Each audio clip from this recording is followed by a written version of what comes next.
Ration కార్డుల విషయంలో సంచలనాత్మకమైనటువంటి చర్యలు తీసుకున్నారు. స్మార్ట్ కార్డ్ లైక్ మన ATM card, credit card, debit card టైప్లో ఉండేటటువంటి సైజు కార్డులు పంచుతున్నారు.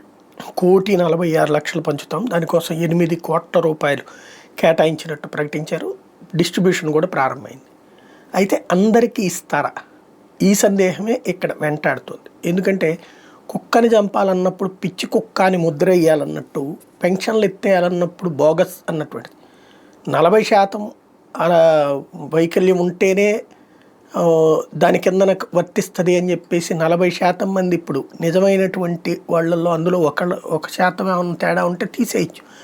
బట్ టోటల్గా 40% అనేటటువంటిది నీ ప్రభుత్వం యొక్క విధానం.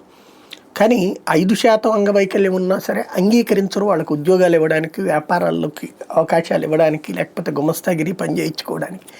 అందువలన వాళ్ళు సఫర్ అవుతూ ఉంటారు. లేదా అలా చేర్చుకున్నా వాళ్ళకి తక్కువ డబ్బులు ఇస్తారు. అందుకోసమనే ఈ పెన్షన్ అనేది కొంత బ్యాలెన్స్ చేసి వాళ్ళ కడుపు కొట్టారు. 4.5 కోట్ల మంది, అందులో 1 కోటి మంది దాకా ఉట్టి వీళ్ళే ఉన్నారు. ఇంకో 3.5 కోట్ల మంది ఎందుకు తీసేశారో చెప్పలేదు. కాకపోతే ఎదురుదాడి చేస్తున్నారు. అదేమంటే వాడు ఎవడో చొక్కా సరిగ్గా పెట్టుకోలేని ఎదవొకడు ఎవడో చేసిన తప్పుని చూపెట్టేసేసి, బట్ ఆ తర్వాత కన్ను పీకి చూపించినటువంటి కృత్రిమ కన్ను పీకి చూపించి ఇదిగో నా అంగవైకల్యం, దీన్ని కాదని ఎట్లా రాస్తారని అడిగినటువంటి మహిళది చూసాం. మిగతా వాళ్ళది చూస్తున్నాం. బట్ అక్కడ స్పందన లేదు. ఇప్పుడు పక్కన పెడితే రేషన్ కార్డులకు సంబంధించి స్మార్ట్ కార్డులు అందరికీ ఇస్తే తప్పే లేదు.